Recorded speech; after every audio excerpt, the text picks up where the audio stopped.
कि तलवारों के साए पर इतिहास हमारा बनता है और जिस ओर जवानी चलती है उस ओर जमाना चलता है। नमस्कार साथियों, मैं शुभम आप लोगों के समाज फिर से उपस्थित हुआ हूँ। आज एक ओकेशन टाइप में है, जैसे आज एक शुभ अवसर है जिसके बारे में आज हम थोड़ी बहुत आप लोगों से चर्चा करने का प्रयास करेंगे।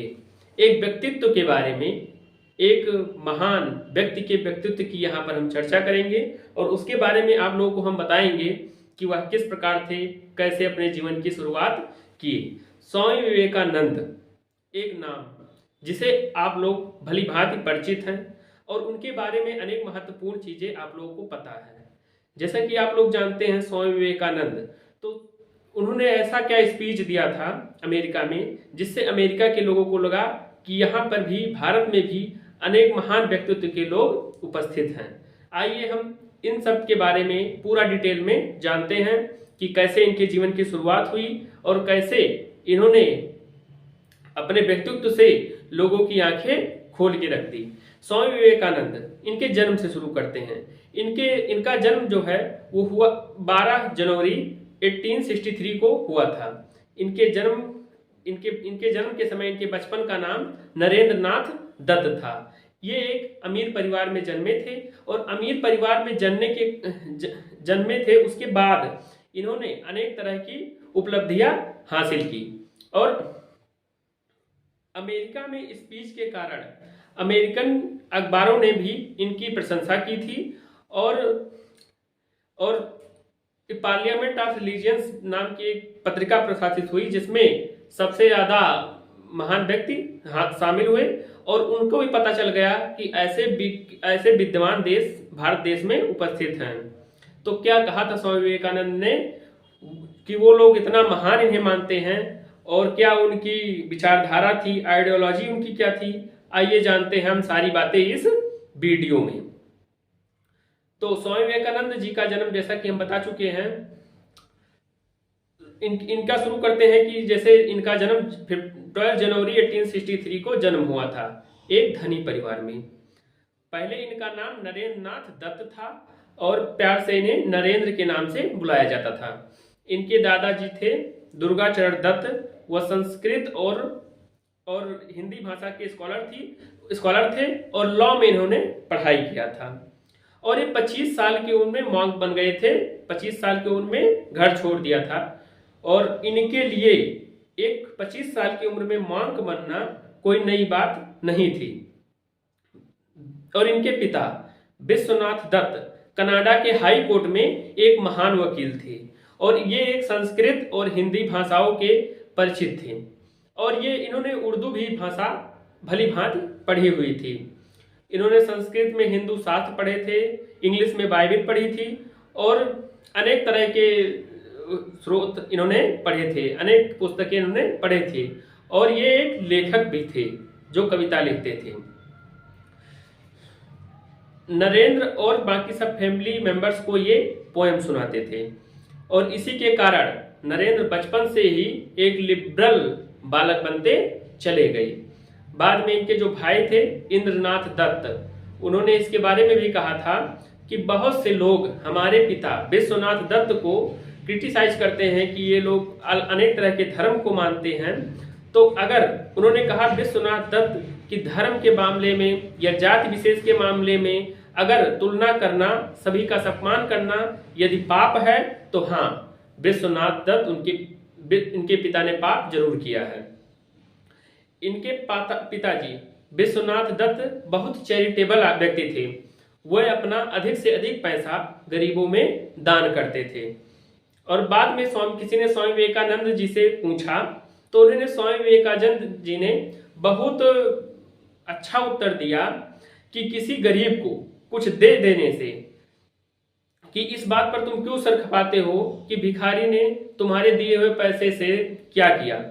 चलिए मान लेते हैं इसे गांजा खरीदा हो, लेकिन गांजा खरीदा हो तो केवल उसमें अपना नुकसान करेगा, केवल वही प्रभावित होगा। लेकिन अगर वो पैसों के अभाव में चोरी करेगा या कुछ भी करेगा तो इसका प्रभाव जो है वो पूरे समाज पर पड़ेगा। स्वामी विवेकानंद ने यह भी कहा था कि वो अपना सब कुछ अपने पिताजी से मिला है। उन्हें अपना सब कुछ अपने पिताजी से मिला है और उन्होंने क्लासिकल म्यूजिक में भी अपना इंटरेस्ट दिखाया था।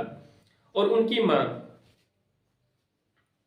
माँ एक धार्मिक महिला थी और रिलीजियस औरत होने के कारण उन्होंने स्वामी विवेकानंद जी को बहुत अच्छे संस्कार दिए। उन्होंने एक बात बताई थी नरेंद्र जी को कि अगर सच के साथ रहोगे तो बहुत मुश्किलों का सामना करना पड़ सकता है, अनेक बुराइयों से लड़ना पड़ सकता है, लेकिन लास्ट में जीत हमेशा सत्य की होती है। और इससे भी लोग तुम्हें उल्टा सीधा भी कहेंगे, लेकिन इसके लिए भी तुम अपना कोशिश करना कि ज्यादा से ज्यादा लोगों की मदद हो पाए और किसी को नीचा कभी मत दिखाना। इतना ज्ञान उनकी माताजी ने दिया था।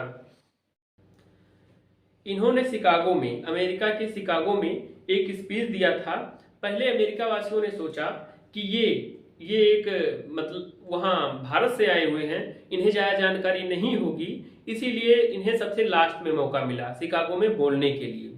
और सभी लोगों ने अपना 1.5-2 मिनट का स्पीच जब कंप्लीट किया तो लास्ट में बारी आई हमारे स्वामी जी की, और इनकी स्पीच जनता ने लगभग 1.5 घंटों तक सुना।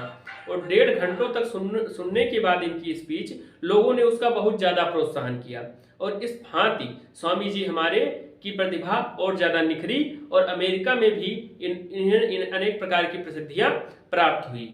तो स्वामी विवेकानंद जी के इस महान व्यक्तित्व के परिचय उनके अनेक तरह के करीबियों से देखने को मिलती है, जैसे उनके पिताजी, उनके बाबा जी, उनकी माँ, उनके भाई। और इसी तरह से वे जन कल्याण के लिए लग गए और उनका संपूर्ण जीवन जन कल्याण में ही समर्पित हो गया। इस तरह के व्यक्तित्व वाले स्वामी विवेकानंद जी मात्र कुछ ही वर्षों तक हमारे बीच में रह पाए और इनका जन्म जो है 1863 ईस्वी में हुआ था और इनकी जो मृत्यु है, इनकी मृत्यु 4 जुलाई 1902 ईस्वी में हो गई थी। और 25 साल में मॉन्क बनना अपने आप में एक बहुत बड़ी बात होती है। इन्होंने अपने जन प्रचार किया, जन सेवा की, जगह जगह के घूम कर लोगों के बीच ज्ञान का वर्धन किया और अपने ज्ञान को लोगों के समक्ष प्रस्तुत किया। ऐसे महान व्यक्तित्व कहीं अलग से नहीं आते हैं। जैसे कि सब लोग मानते हैं कि स्वामी विवेकानंद जी जो है वो अल्ट्रा ऑर्डिनरी थी, मीन्स आप लोग कह सकते हैं कि महान व्यक्तित्व वाले ही इनके जन्म से ही थे। तो ऐसा नहीं होता किसी के साथ। जो महान बनता है अपने कर्मों से बनता है, अपने समक्ष किए गए कर्म से बनता है और उसके साथ की गई लगन से, मेहनत से बनता है। कोई भी जन्म से ही महान नहीं होता है, इसीलिए महान वही होगा जो आगे अपने लक्ष्य की प्राप्ति तक नहीं रुकेगा। इन्होंने एक वाक्य भी कहा था कि उठो, जागो और तब तक न रुको जब तक अपने लक्ष्य की प्राप्ति न कर लो। इसीलिए जो आप लोग लक्ष्य बनाएं उसको पूरा करने के लिए अपना संपूर्ण सभी इफर्ट अपना लगा दें, जिससे आप लोग अधिक से अधिक सफल हो पाएं। और कोई भी व्यक्ति जन्म से ही महान नहीं होता है, वह अपने कर्मों से महान होता है। जिस प्रकार से वह कर्म करता है वैसे ही महानता उसमें आती चली जाती है। और जैसे कि आप लोग जानते हैं कि इनके जन्म दिवस को हम युवा दिवस के नाम से मनाते हैं। 12 जनवरी को, आज 12 जनवरी है और आज ही के दिन हम युवा दिवस इनके जन्म के दिन के लिए उपलक्ष्य में ही मनाते हैं। तो युवाओं के लिए भी एक प्रेरणा है ये कि इन्होंने महान अपना जीवन लोगों की अच्छाई में, लोगों की मदद में अपना संपूर्ण जीवन निछावर कर दिया। ऐसे महान व्यक्तित्व के लिए हम लोग कोटि कोटि प्रणाम करते हैं। और फिर यह भी है कि स्वामी विवेकानंद जी एक महान व्यक्तित्व होने के कारण अनेक प्रतिभाओं में धनी भी थे। ये स्पोर्ट में भी आगे थे, जैसे सर्वगुण संपन्न आप लोग कह सकते हैं, ऐसे थे हमारे स्वामी विवेकानंद जी। और आज यूथ डे है और आज इस मौके पर एक यूथ के लिए एक बहुत पुरानी प्रचलित है, चली आ रही है कि यूथ चाहे जो चाहे वो कर सकता है। एक लिखा गया है कि तलवारों के साये पर इतिहास हमारा बनता है और जिस ओर जवानी चलती है उस ओर जमाना चलता है। तो जैसे आप लोग करेंगे वैसे ही आप लोग सफल होंगे।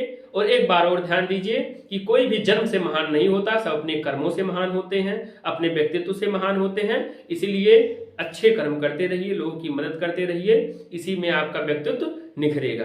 तो युवा दिवस की आप सभी को बहुत बहुत शुभकामनाएं। आपका जीवन सफल हो। मैं शुभम, धन्यवाद।